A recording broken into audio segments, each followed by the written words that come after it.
In this mini series, we're going to cover how to give better presentations. And what I really mean by that is how to make your presentations flow, how to make them engaging, how to overcome the fear when you first start giving your presentation, or the build up to it can always be really, really anxious. So, how to make sure that you're not feeling too anxious. Everybody gets a degree of anxiousness at presentations, so that's just normal. But there is a tipping point where it can actually turn into something that's really negative and has a detrimental effect on your presentation, and we don't want that. Okay, so the first one that I would like to cover is actually to kind of get over that fear. So how do we do that?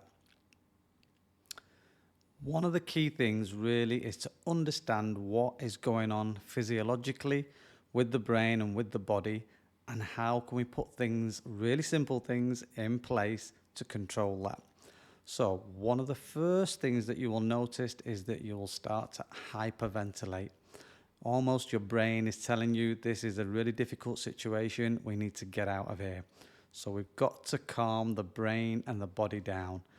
And one of the easiest ways of doing that is to breathe. Okay, so a couple of breathing techniques. One, we can just breathe nice and deep in through the nose, big belly breath, and release nice and slow. Okay, 3 big ones of those usually calms the situation down, but not always, because sometimes the level of fear and anxiety has got to such a point where the breathing is not enough.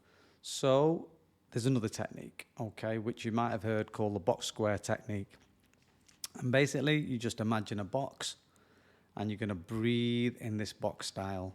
So you're going to breathe in for 4, hold for 4, breathe out for 4, hold for 4. And you're going to continue that box out, hold, in, hold, out, hold, in, hold, until really you've calmed yourself down. Okay. Now, sometimes even breathing isn't enough. I've been in many situations where the anxiety and the fear has got to me to such a level that I've actually had to find something a bit more effective and a little bit maybe complex for this discussion, but there is something called anchoring. By all means, look that up. And if you want, drop it in the comments and I will discuss that with you as well if the breathing, for example, is not enough. Okay, great. So we've covered in the first part how to overcome fear and anxiety by controlling that fear and anxiety with breathing. Hope that helps. And look out for part 2. That'll be coming up really soon.